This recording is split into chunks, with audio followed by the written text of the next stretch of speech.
So I'm going to come in face to face, am I, and see you for this hypnosis? What? Because of COVID, you're only doing things online? Well, how? Sorry, how's that going to work?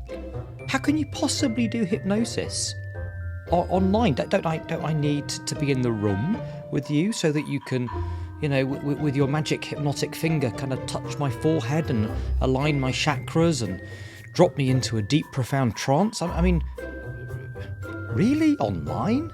I mean, surely that can't be as effective.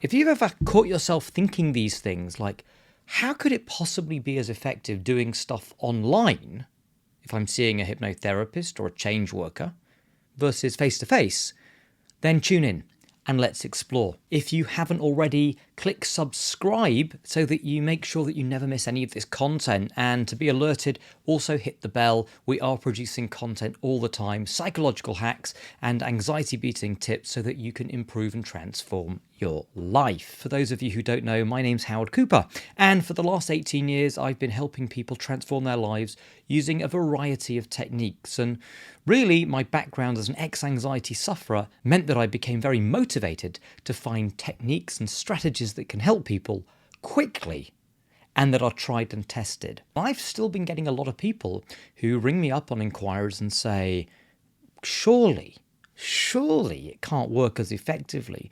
So let's explore that.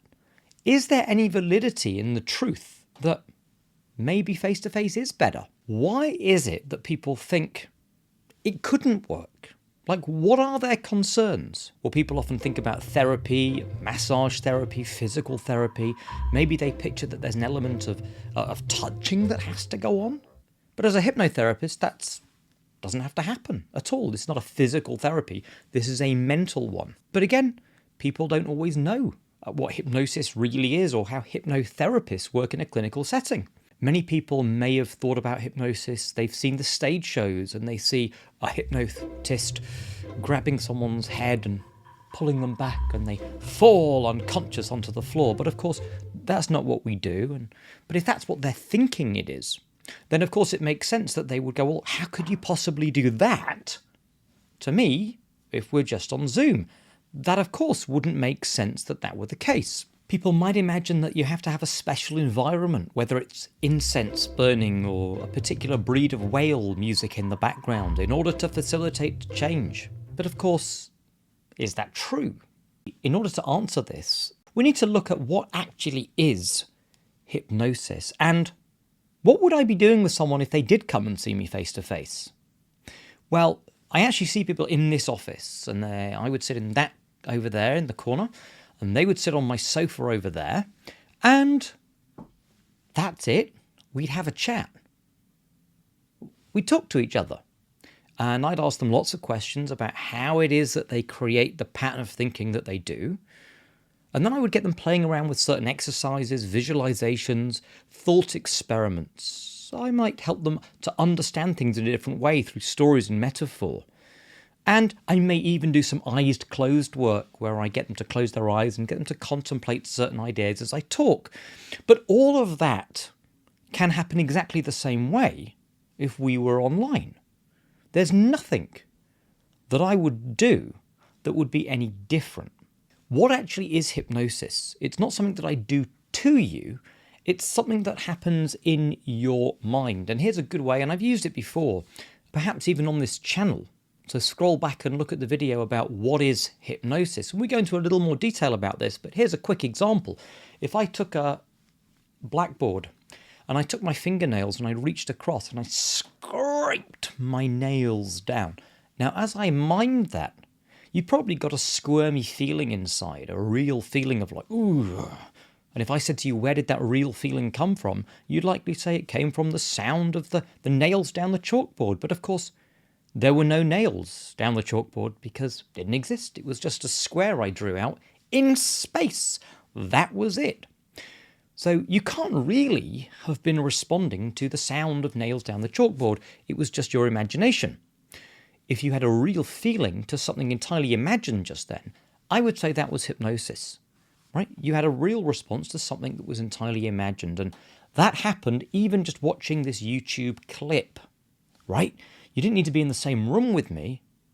You see, I'm offering ideas and suggestions, and as your brain goes and makes meaning out of it, you may have some physical responses to it, and that's the same whether we're on Zoom or not. There are some other underlying ideas around perhaps why Zoom online stuff might not be as effective.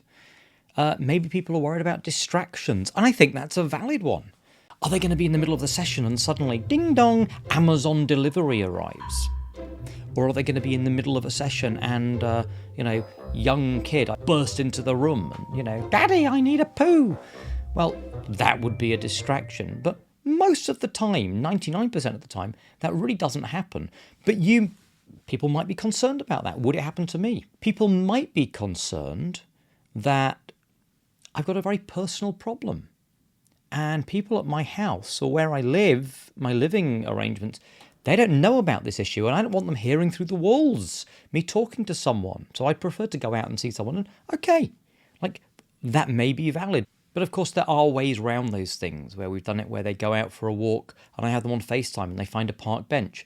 So these are not insurmountable, but again, these are valid concerns. Will the therapist or the change worker, are they able to be as effective online?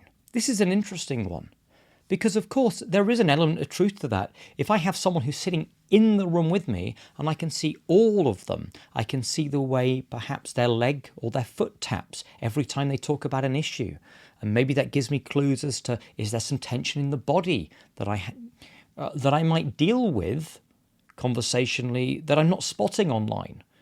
But by and large, most of the time, we can work effectively because there's enough non-verbal clues that I can see. But if you do want to go ahead and book someone and see someone online for some one-to-one work, there are certain things that you could probably do to stack the odds in your favour of it being a really useful and effective session. One is, make sure there are other arrangements for doorbells ringing. Take phone off the hook. The other thing is, yes, you're going to be on your computer, but close down emails and anything else that could ping, and distract you. It's easy, certainly from my point of view, if I'm working with someone, to see if they're with me or if they're kind of, yeah. There's a big difference. If you can approach an online session with the same level of focus, sincerity, give it the time and space in your mind to make it a real thing. Not just I'm going on my computer to have a Zoom chat, but I'm going on my computer to take 90 minutes out of unadulterated, focused time where I get to change the way I think. And you see it in that way and you treat it with that level of seriousness and gravitas, then absolutely it can be a highly effective way to work. I would also give any therapist a good shot of you. So occasionally I see people where they hold up their phones and they're like this, and I only ever see this part of them, but I'll always suggest sit back, rest the phone, rest the computer somewhere further back so that you could get a whole mid-shot, as they would call in TV. So I see the arms, I see the movements, and you see the head and the waist. Because that way I can see breathing rate, I can see facial expressions, I can see movements of the arms, and it gives any therapist or change worker the best chance of being able to navigate what is working versus what isn't working. I've had a few people, and I'm going to raise it, this is sometimes the elephant in the room. They say, well, I'd like to do virtual sessions online because perhaps it's cheaper. What do you charge for a virtual session? My thought has always been, why would it be cheaper? What I'm going to do with someone, whether it's online or not, would be identical. It would be the same level of help, the same level of support, the same process. And by the way, all those caveats about you have to come with treating that online session as though it's important, with an element of it's up to me to be focused and engaged, that is also true for people coming in face-to-face. They still have to see it in that way in order to collaborate and to create an environment that's likely to lead to change. So for me, and I can't speak for other change workers, I charge the same because I'm delivering the same product. There are also some benefits that I think there are about working online with people. Number one, you don't have to go anywhere. It's done in the convenience of your own home. So it's super simple to do that and to get on there. Sometimes teens and youngsters, if I'm working with them, they almost prefer it. Why? If they're anxious, if they're worried, they're used to sitting in front of a computer screen. They're used to conversing that way. And they feel like they have an element of control. They could click end call or leave the room at any moment. So it gives them a sense of, there's no pressure to hear. They can just be there and take it in the right way. So that can also be of benefit. Finally, I'd like to have this thought in your mind. I was interviewed by a good friend of mine and a change worker, Jason Linett. He has the Work Smart Hypnosis podcast. And I said to him this: when change happens, it happens in your head. So as long as you're on the side of the screen where your head is, things should be fine. Hope this has been helpful. It was really intended to give you an overview of the concerns, the doubts, but also to be some reassurance that, yes, of course, you have to be mindful about there are a few differences, but if you approach this in the right way, it can be highly, highly effective. So subscribe if you haven't already. We're going to be releasing more content every week, and hit the bell and drop your comments as well. Let me know if there are any thoughts about online sessions or concerns that you have that I didn't cover or you'd like more help and advice on. Drop a comment, let me know, and we'll cover it in a future video. See you soon.